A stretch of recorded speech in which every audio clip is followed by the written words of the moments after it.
दुर्गा सप्तशती पाठ अध्याय 4।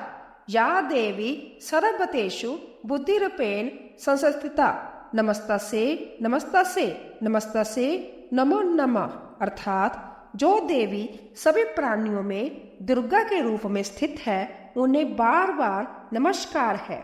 जय माता दी। माँ भगवती जगदम्बा दुर्गा की कृपा सदा आप और आपके समस्त परिवार पर बनी रहे। प्रिय भक्तों, माँ दुर्गा संज्ञा कहती है कि जिस घर में या घर के मंदिर में किसी स्त्री या पुरुष द्वारा दुर्गा सप्तशती का पाठ प्रतिदिन होता है, वहां के स्थान को मैं कभी नहीं छोड़ती। प्रिय भक्तों, श्री दुर्गा सप्तशती पाठ मंत्रों से भी ज्यादा फलदायी है, तो आप सब अपनी मंगल कामना के लिए, विपत्ति व्याधियों से रक्षा के लिए और धन संपदा प्राप्ति के लिए श्री दुर्गा सप्तशती का पाठ रोज करें। ओम दुम दुर्गाय नमः। कृपया प्रकट होकर धर्म की रक्षा करो। अन्य सभी देवताओं ने भी अपनी अपनी प्रार्थनाएं की। उनकी आवाजों में इतना दर्द था कि पत्थर भी पिघल जाते।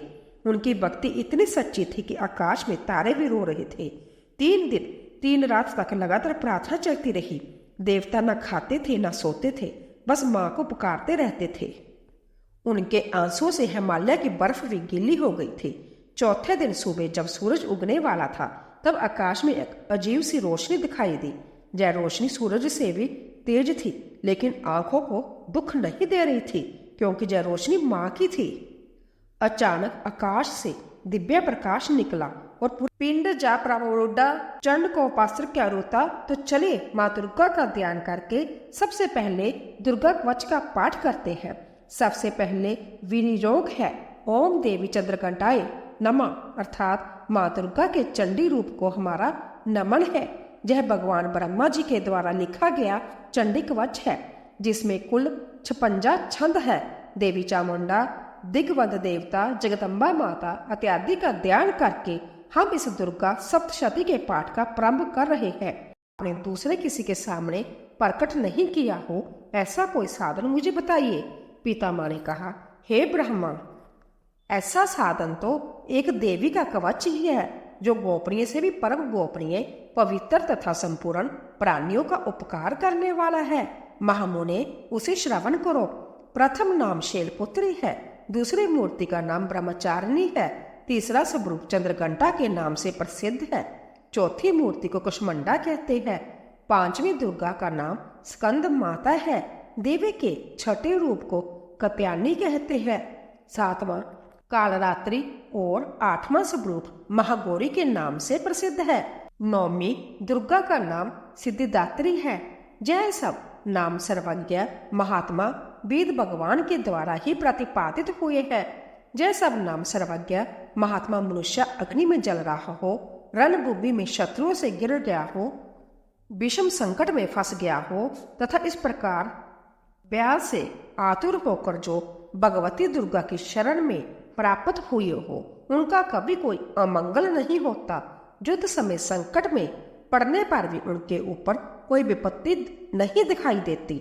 उनके शोक, दुख और व्यय की प्राप्ति नहीं होती।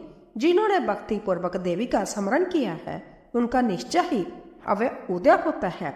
देवेश्वरी, जो तुम्हारा चिंतन करते हैं, उनकी तुम निसंदेह रक्षा करती हो। चामुंडा देवी प्रेत पर आरूढ़ होती है, बराही बैंसे पर सवारी करती है, ऐन्द्री का वाहन ऐरावत हाथी है, वैष्णवी देवी गरुड़ पर ही आसन जमाती है, महेश्वरी वृषभ पर आरूढ़ होती है, कुमारी का मयूर है, भगवान विष्णु की प्रियतमा लक्ष्मी देवी कमल के आसन पर विराजमान है और हाथों में कमल धारण किए हुए है। वृषभ पर आरूढ़ ईश्वरी देवी ने श्वेत रूप धारण कर रखा है। ब्राह्मी देवी हंस पर बैठी हुई है और सब प्रकार के आभूषणों से भी भूषित है। इस प्रकार जैसा भी माताएं सब प्रकार की योग शक्तियों से संपन्न है। इनके सिवा और भी बहुत सी देवियां हैं जो अनेक प्रकार के आभूषणों की शोभा से युक्त तथा नाना प्रकार के रत्नों से सुशोभित है। जय संपूर्ण देवियां क्रोध में भरी हुई है और भक्तों की रक्षा के लिए रथ पर बैठी दिखाई देती है। यह शंख, चक्कर, गदा शक्ति, हल और मूसल, खेटक और तोमर, परशु तथा पाश, कुंठ और त्रिशूल एवं उत्तम धनुष आदि अस्त्र शस्त्र अपने हाथ में धारण करती है। देवताओं के शरीर का नाश करना, भक्तों को अभय दान देना और देवताओं का कल्याण करना, यही उनके शास्त्र धारण का उद्देश्य है। महान रौद्र रूप अंत्यत गौर पराक्रम, महान बल और महान उत्साह वाली देवी, तुम महान व्यय का नाश करने वाली हो, तुम्हें नमस्कार है। तुम्हारी ओर देखना भी कठिन है। शत्रुओं का व्यय बढ़ाने वाली जगदम्बिका मेरी रक्षा करो। पूर्व दिशा में ऐन्द्री इंद्र शक्ति मेरी रक्षा करे। अग्निकोण में अग्नि शक्ति, दक्षिण दिशा में बराही तथा नेत्रज्ञ कोण में खंडकधारिणी मेरी रक्षा करे। पश्चिम दिशा में बारुणी और वायव्य कोण में मृग पर सवारी करने वाली देवी मेरी रक्षा करे। उत्तर दिशा में कुमारी और ईशान कोण में शूलधारिणी देवी रक्षा करे। ब्राह्मणी, तुम ऊपर की ओर से मेरी रक्षा करो और वैष्णवी देवी नीचे की ओर से मेरी रक्षा करे। वाम भाग में अजिता और दक्षिण भाग में अपराजिता रक्षा करे। अदौतनी शिखा की रक्षा करे। उमा मेरे मस्तक पर विराजमान होकर रक्षा करे। ललाट में मालाधारी रक्षा करे और जससेवनी देवी मेरी बाहों का संरक्षण करे। बाहों के मध्य भाग में त्रिनेत्रा और नथनों की जमघंटा देवी रक्षा करे। नासिका में सुगंधा और ऊपर के होंठ में चर्चिका देवी रक्षा करे। नीचे के होंठ में अमृत कला तथा जीवा में सरस्वती रक्षा करे। कुमारी दांतों की ओर चंडिका कंठ प्रदेश की रक्षा करे। चित्रगट्टा गले की गांटी और महामाया तालु में रहकर रक्षा करे। कमाक्षी ठोडे की ओर सर्वमंगला मेरी वाणी की रक्षा करे। भद्रकाली ग्रीवा में और दरुणदारी पुष्ट वंश मेरुदंड में रहकर रक्षा करे। कंठ के बारी भाग में नीलग्रीवा और कंठ की नली में नलकुबरी रक्षा करे। दोनों कंधों में खड़गनी और मेरी दोनों भुजाओं की वज्रधारिणी रक्षा करे। दोनों हाथों में दंडनी और उंगलियों में अंबिका रक्षा करे। शूलेश्वरी नखों की रक्षा करे। कुलेश्वरी कुक्षी पेट में रहकर रक्षा करे। महादेवी दोनों सतनों की और शोक विनाशिनी देवी मन की रक्षा करे। ललिता देवी हृदय में और शूलधारिणी उदर में रहकर रक्षा करे। नाभि में कामनी और ग्रह भाग की ग्रमेश्वरी रक्षा करे। पूतना और कामिका लिंग की और महिषा वाहिनी गुदा की रक्षा करे। भगवती कटी भाग में और विंध्यवासिनी घुटनों की रक्षा करे। संपूर्ण कामनाओं को देने वाली महाबाला देवी दोनों पिंडलियों की रक्षा करे। नारसिंही दोनों गुठड़ियों की और तेजसी देवी दोनों चरणों के पृष्ठभाग की रक्षा करे। श्री देवी में पैरों की उंगलियों में और तलवासिनी पैरों के तलुओं में रहकर रक्षा करे। अपने दाढ़ों के कारण भयंकर दिखाई देने वाली दृष्ट कराली देवी नखों की और उदर्भ केशनी देवी केशों की रक्षा करे। रोमावालियों के छिद्रों में कोवेरी और त्वचा की बागेश्वरी देवी रक्षा करे। पार्वती देवी रक्त मज्जा वसा मांस हड्डी और मेद की रक्षा करे। आंतों की कालरात्रि और पित्त की मुक्तेश्वरी रक्षा करे। मूलाधार आदि कमल कोशों में पद्मावती देवी और कफ में चूड़ामणि देवी स्थित होकर रक्षा करे। नख के तेज की ज्वालामुखी रक्षा करे। जिसका किसी भी अस्त्र से वेदन नहीं हो सकता, वह अवेदा देवी शरीर की समस्त संधियों में रहकर रक्षा करे। ब्राह्मणी आप मेरे वीर्या की रक्षा करे। क्षत्रेश्वरी छाया की तथा धर्मधारिणी देवी मेरे अहंकार मन और बुद्धि की रक्षा करे। हाथ में वज्र धारण करने वाली वज्रहस्ता देवी मेरे प्राण अपान व्यान उदान और समान बाजू की रक्षा करे। कल्याण से शोभित होने वाली भगवती कल्याण शोभना मेरे प्राण की रक्षा करे। रस रूप गंध शब्द और स्पर्श इन विषयों का अनुभव करते समय जोगनी देवी रक्षा करके तथा सतगुण रजोगुण और तमोगुण की रक्षा सदा नारायणी देवी करे। बराही आजू की रक्षा करे। वैष्णवी धर्म की रक्षा करे तथा चक्रनी चक्र धारण करने वाली देवी जश कीर्ति लक्ष्मी धन तथा विद्या की रक्षा करे। इंद्राणी आप मेरे गोत्र की रक्षा करे। चंडिके तुम मेरे पशुओं की रक्षा करो। महालक्ष्मी पुत्रों की रक्षा करे और भैरवी पत्नी की रक्षा करे। मेरे पथ की सुफलता तथा मार्ग की क्षेमकरी रक्षा करे। राजा के दरबार में महालक्ष्मी रक्षा करे तथा सब और व्याप्त रहने वाली विजय देवी संपूर्ण भयों से मेरी रक्षा करे। देवी जो स्थान कवच में नहीं कहा गया है रक्षा से रहित है, वह सब तुम्हारे द्वारा सुरक्षित हो, क्योंकि तुम विजयशालिनी और पापनाशिनी हो। यदि अपने शरीर का भला चाहे तो मनुष्य बिना कवच के कहीं एक पग भी न जाए, कवच का पाठ करके ही यात्रा करे। कवच के द्वारा सब ओर से सुरक्षित मनुष्य जहाँ जहाँ भी जाता है वहाँ वहाँ उसे धन लाभ होता है तथा संपूर्ण कामनाओं की सिद्धि करने वाली विजय की प्राप्ति होती है। वह जिस जिस अविष्ट वस्तु का चिंतन करता है उसको निश्चय ही प्राप्त कर लेता है। वह पुरुष इस पृथ्वी पर तुलना रहित महान ऐश्वर्य का भागी होता है। कवच से सुरक्षित मनुष्य निर्भय हो जाता है, युद्ध में उसकी पराजय नहीं होती तथा वह तीनों लोकों में पूजनीय होता है। देवी का यह कवच देवताओं के लिए भी दुर्लभ है। जो प्रतिदिन नियम पूर्वक तीनों संध्याओं के समय श्रद्धा के साथ इसका पाठ करता है उसे देवी कला प्राप्त होती है तथा वह तीनों लोकों में कहीं भी पराजित नहीं होता। इतना ही नहीं, वह अपमृत्यु रहित हो 100 से भी अधिक वर्षों तक जीवित रहता है। मकरी, चेचक और कोढ़ आदि उसकी संपूर्ण व्याधियां नष्ट हो जाती है। कनेर, बांग, अफीम, दतूरे आदि का स्थाम्बर, विष, सांप और बिच्छू आदि के काटने से चढ़ा हुआ जंगम विष तथा हिफेन और तेल के संजोग आदि से बनने वाला कृत्रिम विष, यह सभी प्रकार के विष दूर हो जाते हैं, उनका कोई असर नहीं होता। इस पृथ्वी पर मारण मोहन आदि जितने अविचारिक प्रयोग होते हैं तथा इस प्रकार के मंत्र जंत्र होते हैं वह सब इस कवच को हृदय में धारण कर लेने पर उस मनुष्य को देखते ही नष्ट हो जाते हैं। यह ही नहीं, पृथ्वी पर विचरने वाले ग्राम देवता, आकाशचारी देव, विशेष जल के संबंध से प्रकट होने वाले गण, उपदेश मात्र से सिद्ध होने वाले निम्न कोटि के देवता, अपने जन्म के साथ प्रकट होने वाले देवता, कुल देवता, माला, कंठमाला आदि, डाकनी, शाकनी, अंतरिक्ष में विचरण करने वाली अत्यंत बलवती भयानक डाकनियां, ग्रह, भूत, पिशाच, यक्ष, गंधर्व, राक्षस, ब्रह्मा राक्षस, बेताल, कुष्मांड और भैरव आदि अनिष्टकारक देवता भी हृदय में कवच धारण किए रहने पर उस मनुष्य को देखते ही भाग जाते हैं।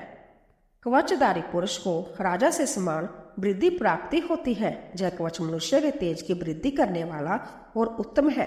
कवच का पाठ करने वाला पुरुष अभी अपनी कीर्ति से विभूषित भूतल पर अपने सुजस से साथ साथ वृद्धि को प्राप्त होता है।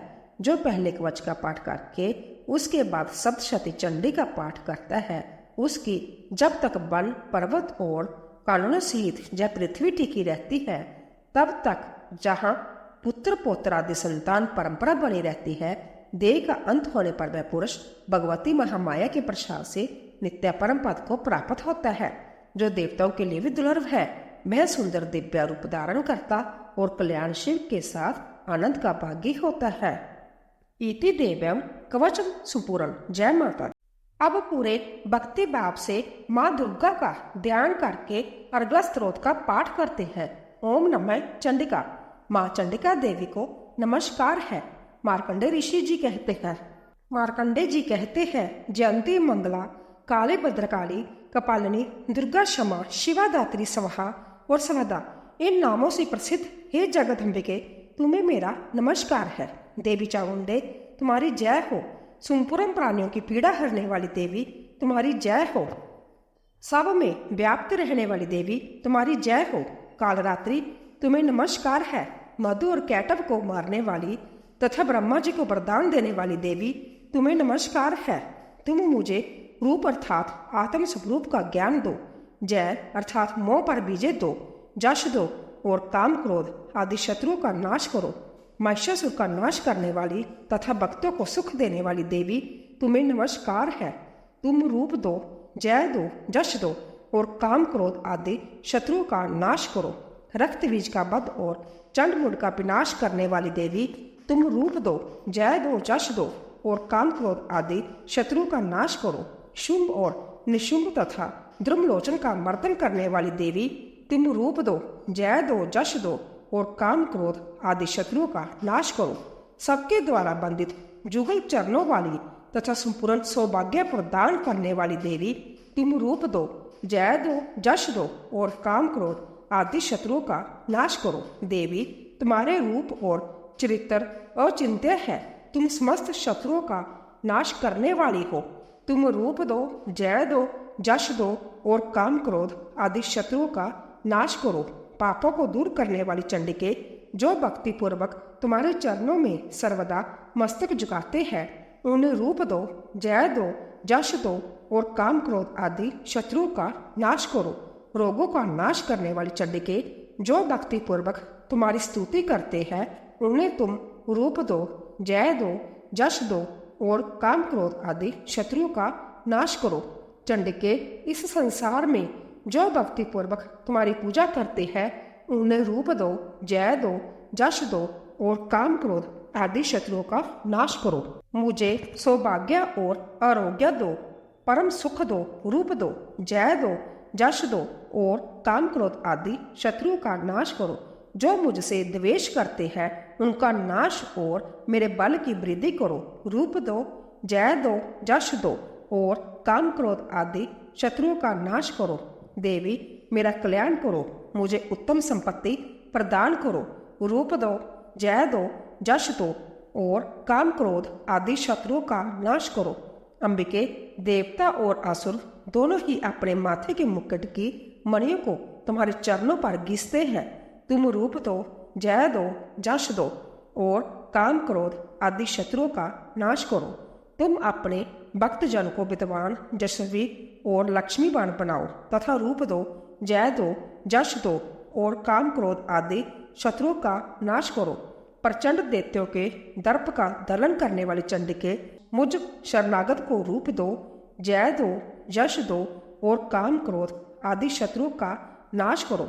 चतुर्भुज ब्रह्मा जी के द्वारा प्रशंसित चार भुजाधारिणी परमेश्वरी, तुम रूप दो, जय दो, जश दो और काम क्रोध आदि शत्रुओं का नाश करो। देवी अंबिके, भगवान विष्णु नित्य निरंतर भक्ति पूर्वक तुम्हारी स्तुति करते रहते हैं। तुम रूप दो, जय दो, जश दो और काम क्रोध आदि शत्रुओं का नाश करो। हिमालय कन्या पार्वती के पति महादेव जी के द्वारा होने वाली परमेश्वरी, तुम रूप दो, जय दो, जश दो और काम क्रोध आदि शत्रुओं का नाश करो। शशिपति इंद्र के द्वारा सद्भाव से पूजित होने वाली परमेश्वरी, तुम रूप दो, जय दो, जश दो और काम क्रोध आदि शत्रुओं का नाश करो। प्रचंड भुजदंडों वाले दैत्यों का घमंड चूर करने वाली देवी, तुम रूप दो, जय दो, जश दो और काम क्रोध आदि शत्रुओं का नाश करो। देवी अंबिके, तुम अपने भक्तजनों को सदा असीम आनंद प्रदान करती हो। मुझे रूप दो, जय दो, जश दो और काम क्रोध आदि शत्रुओं का नाश करो। मन की इच्छा के अनुसार चलने वाली मनोहर पत्नी प्रदान करो, जो दुर्गम संसार से तारने वाली तथा उत्तम कुल में जन्मी हो।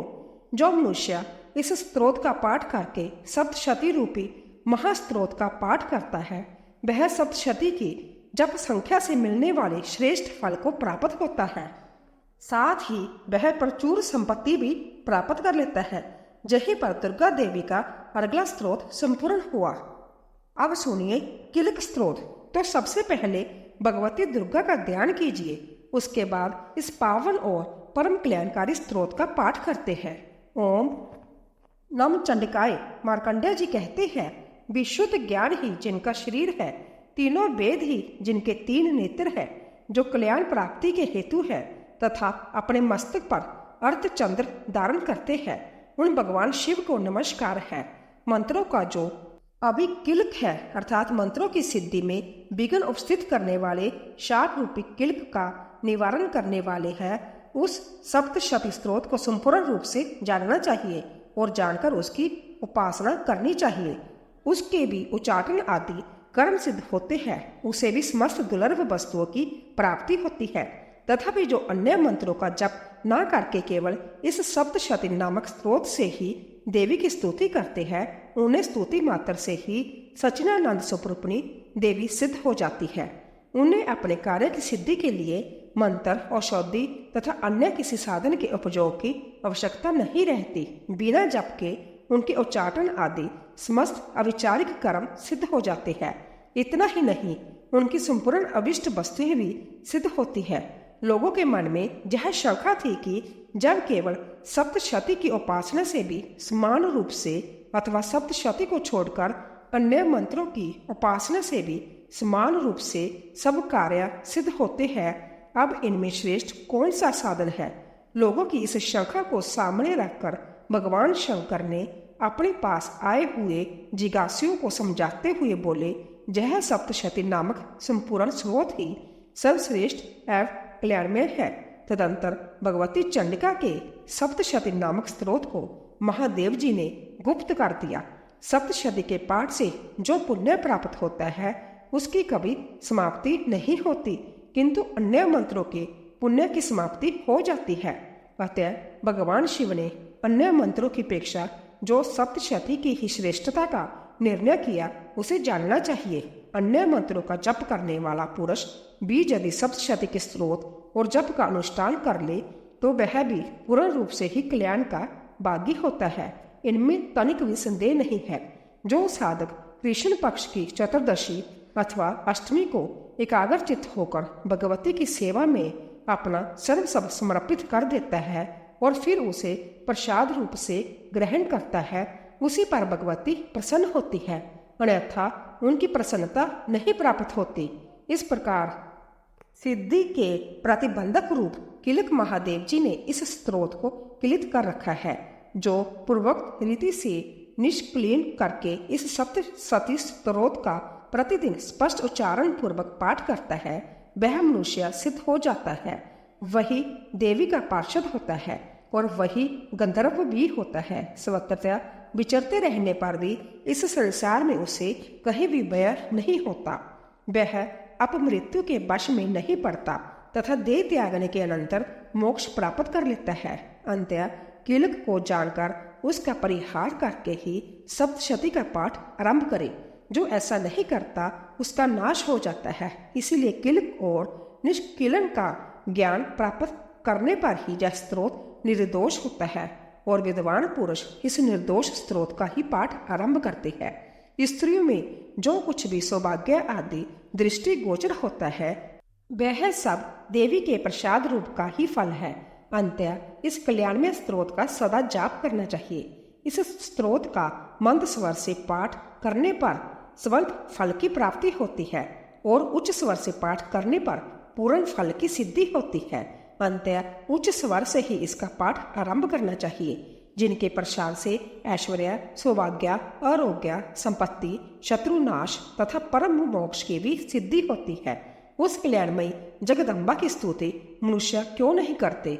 और अब माँ भगवती दुर्गा का अपने मन में ध्यान करते हुए प्रथम अध्याय का श्रवण करते हैं। दुर्गा सप्तशती पाठ अध्याय 4। इस अध्याय में इंद्र आदि देवताओं द्वारा देवी की स्तुति का वर्णन किया गया है। ऋषि कहते हैं, अंतिम प्राकार में दुरात्मा महिषासुर तथा उसकी दैत्य सेना के देवी के हाथ से मारे जाने पर इंद्र आदि देवता प्रणाम के लिए गर्दन तथा कंधे झुकाकर उन भगवती दुर्गा का उत्तम वचनों द्वारा स्तवन करने लगे। उस समय उनके सुंदर अंगों में अंतत हर्ष के कारण रोमांच हो आया था। देवता बोले, संपूर्ण देवताओं की शक्ति का समुदाय ही जिनका स्वरूप है तथा जिन देवी ने अपनी शक्ति से संपूर्ण जगत को व्याप्त कर रखा है, समस्त देवताओं और महर्षियों की पूजनीय उन जगदम्बा को हम भक्ति पूर्वक नमस्कार करते हैं। वह हम लोगों का कल्याण करे। जिनके अनुपम प्रभाव और बल का वर्णन करने में भगवान शेषनाग, ब्रह्मा जी तथा महादेव जी भी समर्थ नहीं है। वह भगवती चंडिका संपूर्ण जगत का पालन एवं अशुभ व्यय का नाश करने का विचार करे। जो पुण्य आत्माओं के घरों में संभव ही लक्ष्मी रूप से, पापियों के जहाँ दरिद्रता रूप से, शुद्ध अंतकरण वाले पुरुषों के हृदय में बुद्धि रूप से, सत्पुरुषों में श्रद्धा रूप से तथा कुलीन मनुष्य में लज्जा रूप से निवास करती है, उन भगवती दुर्गा को हम नमस्कार करते हैं। हे देवी, आप संपूर्ण विश्व का पालन कीजिए। देवी, आपके इस अचिंत्य रूप का असुरों का नाश करने वाले बारी पराक्रम का तथा समस्त देवताओं और दैत्यों के समक्ष युद्ध में प्रकट किए हुए आपके अव्यद्भुत चरित्रों का हम किस प्रकार वर्णन करें। आप संपूर्ण जगत की उत्पत्ति में कारण है। आप में सत्वगुण, रजोगुण और तमोगुण यह तीनों गुण मौजूद है, तो भी दोषों के साथ आपका संसर्ग नहीं जान पड़ता। भगवान विष्णु और महादेव जी आदि देवता भी आपका पार नहीं पाते। आप ही सबका आश्रय है। यह समस्त जगत आपका अंशभूत है, क्योंकि आप सबकी आदिभूत अव्यक्रियता प्रकृति है। देवी, संपूर्ण जगहों में जिसके उच्चारण से सब देवता तृप्ति लाभ करते हैं, वह सवा आप ही है। इसके अतिरिक्त आप पितरों की भी तृप्ति का कारण है। अतएव सब लोग आपको स्वदा ही कहते हैं। देवी, जो मोक्ष की प्राप्ति का साधन है, अचिंत्य महाव्रत स्वरूपा है, समस्त दोषों से रहित जितेंद्रिय तत्व को ही सार वस्तु मानने वाले तथा मोक्ष की अभिलाषा रखने वाले मुनिजन जिसका अभ्यास करते हैं, वह भगवती पराविद्या आप ही है। आप शब्द स्वरूप है। अंतत निर्मल ऋग्वेद, यजुर्वेद तथा उदिक के मनोहर पदों के पाठ से युक्त सामवेद का भी आधार आप ही है। आप देवी त्रयी अर्थात तीनों वेद और भगवती 6 ऐश्वर्य से युक्त है। इस विश्व की उत्पत्ति एवं पालन के लिए आप ही वार्ता अर्थात खेती एवं आजीविका के रूप में प्रकट हुई है। आप संपूर्ण जगत की घोर पीड़ा का नाश करने वाली है। देवी, जिससे समस्त शास्त्र के सार का ज्ञान होता है, वह मैदा शक्ति आप ही है। दुर्गम भव सागर से पार उतारने वाली नौका रूप दुर्गा देवी भी आप ही है। आपकी कहीं भी आसक्ति नहीं है। केटव के शत्रु भगवान विष्णु के वक्षस्थल में एकमात्र निवास करने वाली भगवती लक्ष्मी तथा भगवान चंद्रशेखर द्वारा सम्मानित गौरी देवी भी आप ही है। आपका मुख मंद मुस्कान से सुशोभित निर्मल पूर्ण चंद्रमा के बिंब का अनुकरण करने वाला और उत्तम सुवर्ण की मनोहर कांति से कामनीय है। तो भी उसे देखकर महिषासुर को क्रोध हुआ और सहसा उसने उस पर प्रहार कर दिया। यह बड़े आश्चर्य की बात है। देवी, वही मुख जब क्रोध से युक्त होने पर उदय काल के चंद्रमा की भांति लाल और तनी हुई बाहों के कारण विकराल हो उठा, तब उसे देखकर जो महिषासुर के प्राण तुरंत नहीं निकल गए, यह उससे भी बढ़कर आश्चर्य की बात है। क्योंकि क्रोध में भरे हुए जबराज को देखकर भला कौन जीवित रह सकता है। देवी, आप प्रसन्न हो। परमात्मा स्वरूपा आपके प्रसन्न होने पर जगत का अवय उदय होता है और क्रोध में भर जाने पर आप तत्काल ही कितने कुलों का सर्वनाश कर डालती है। यह बात अभी अनुभव में आई है, क्योंकि महिषासुर की यह विशाल सेना क्षणभर में आपके कोप से नष्ट हो गई है। सदा अवय उदय प्रदान करने वाली आप जिन पर प्रसन्न रहती है, वह ही देश में सम्मानित है। उन्हीं को धन और यश की प्राप्ति होती है। उन्हीं का धर्म कभी शिथिल नहीं होता तथा वह ही अपने हष्ट पुष्ट स्त्री पुत्र और वृत्तियों के साथ धन्य माने जाते हैं। देवी, आपकी ही कृपा से पुण्य आत्मा पुरुष प्रतिदिन अंतिम श्रद्धा पूर्वक सदा सब प्रकार के धर्म अनुकूल कर्म करता है और उसके प्रभाव से स्वर्ग लोक में जाता है। इसीलिए आप तीनों लोकों में निश्चय ही मनोवांछित फल देने वाली है। माँ दुर्गे, आप स्मरण करने पर सब प्राणियों का व्यय हर लेती है और स्वस्थ पुरुषों द्वारा चिंतन करने पर उन्हें परम कल्याणमयी बुद्धि प्रदान करती है। दुख दरिद्रता और व्यय हरने वाली देवी, आपके सिवा दूसरी कौन है जिसका चित्त सबका उपकार करने के लिए सदा ही दयार्द रहता हो। देवी, इन राक्षसों के मारने से संसार को सुख मिले तथा जय राक्षस चिरकाल तक नरक में रहने के लिए भले ही पाप करते रहे हो, इस समय संग्राम में मृत्यु को प्राप्त होकर स्वर्ग लोक में जाए। निश्चय ही यह सोचकर आप शत्रुओं का वध करती है। आप शत्रुओं पर शास्त्रों का प्रहार क्यों करती है? समस्त असुरों को दृष्टिपात मात्र से ही भस्म क्यों नहीं कर देती? इसमें एक रहस्य है। जय शत्रु भी हमारे शास्त्रों से पवित्र होकर उत्तम लोकों में जाए।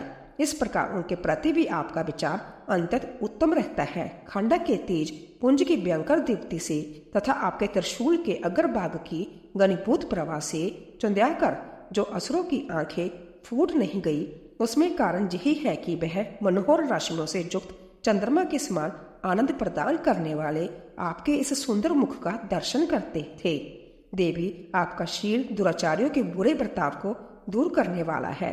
साथ ही यह रूप ऐसा है जो कभी चिंतन में भी नहीं आ सकता और जिसकी कभी दूसरों से तुलना भी नहीं हो सकती तथा आपका बल और पराक्रम तो उन दैत्यों का भी नाश करने वाला है। जो कभी देवताओं के पराक्रम को भी नष्ट कर चुके थे। इस प्रकार आपने शत्रुओं पर भी अपनी दया ही प्रकट की है। वरदायिनी देवी, आपके इस पराक्रम की किसके साथ तुलना हो सकती है, तथा शत्रुओं को व्यर्थ देने वाला एवं अंतत मनोहर ऐसा रूप भी आपके सिवा और कहाँ है। हृदय में कृपा और युद्ध में निष्ठुरता, जय दोनों बातें तीनों लोगों के भीतर केवल आप में ही देखी गई है। माता, आपने शत्रु का नाश करके इस समस्त त्रिलोकी की रक्षा की है। उन शत्रुओं को भी युद्ध भूमि में मारकर स्वर्गलोक में पहुंचाया है तथा उन्मत्त दैत्यों से प्राप्त होने वाले हम लोगों के भय को भी दूर कर दिया है। आपको हमारा नमस्कार है। देवी, आप शूल से हमारी रक्षा करें। अंबिके, आप खंडक से भी हमारी रक्षा करें तथा घंटा की दवनी और धनुष के टंकार से भी हम लोगों की रक्षा करें। चंडिके, पूर्व, पश्चिम और दक्षिण दिशा में आप हमारी रक्षा करें तथा ईश्वरी, अपने त्रिशूल को घुमाकर आप उत्तर दिशा में भी हमारी रक्षा करें। तीनों लोकों में आपके जो परम सुंदर एवं अत्यंत भयंकर रूप विचरते रहते हैं, उनके द्वारा भी आप हमारी तथा इस भूलोक की रक्षा करें। अंबिके, आपके कर पल्लवों में शोभा पाने वाले खंडक, शूल और गदा आदि जो जो अस्त्र हो, उन सबके द्वारा आप सब ओर से हम लोगों की रक्षा करें। ऋषि कहते हैं, इस प्रकार जब देवताओं ने जगत माता दुर्गा की स्तुति की और नंदन वन के दिव्य पुष्पों एवं गंध चंदन आदि के द्वारा उनका पूजन किया, फिर सबने मिलकर जब भक्ति पूर्वक दिव्य धूपों की सुगंध निवेदन की, तब देवी ने प्रसन्न बदल होकर प्रणाम करते हुए सब देवताओं से कहा। देवी बोली, देवताओं, तुम सब लोग मुझसे जिस वस्तु की अभिलाषा रखते हो उसे मांगो। देवता बोले, भगवती ने हमारी सब इच्छा पूर्ण कर दी, अब कुछ भी बाकी नहीं है, क्योंकि हमारा जय शत्रु महिषासुर मारा गया। मेश्वरी, इतने पर भी यदि आप हमें और बात देना चाहती हैं, तो हम सब जब जब आपका स्मरण करें, तब तब आप दर्शन देकर हम लोगों के महान संकट दूर कर दिया करें तथा प्रसन्न मुखी अंबिके, जो मनुष्य इन स्तोत्रों द्वारा आपकी स्तुति करे, उसे वित्त, समृद्धि और वैभव देने के साथ ही उसकी धन और स्त्री आदि संपत्ति को भी बढ़ाने के लिए आप सदा हम पर प्रसन्न रहे।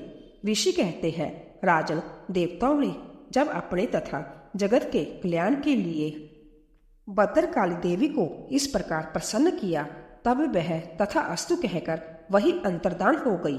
भूपाल, इस प्रकार पूर्व काल में तीनों लोगों का हित चाहने वाली देवी जिस प्रकार देवताओं के शरीरों से प्रकट हुई थी, वह सब कथा मैंने कह सुनाई। अब पुण्य देवताओं का उपकार करने वाली वह देवी दुष्ट दैत्यों तथा शुंभ निशुंभ का वध करने एवं सब लोगों की रक्षा करने के लिए गौरी देवी के शरीर से जिस प्रकार प्रकट हुई थी, वह सब प्रसंग मेरे मुंह से सुनो। मैं उसका तुमसे यथावत वर्णन करता हूँ। इस प्रकार श्री मार्कंडेय पुराण में सावर्णिक मनवंतर की कथा के अंतर्गत देवी महात्म्य में चक्र आदि स्तुति नामक चौथा अध्याय पूरा हुआ।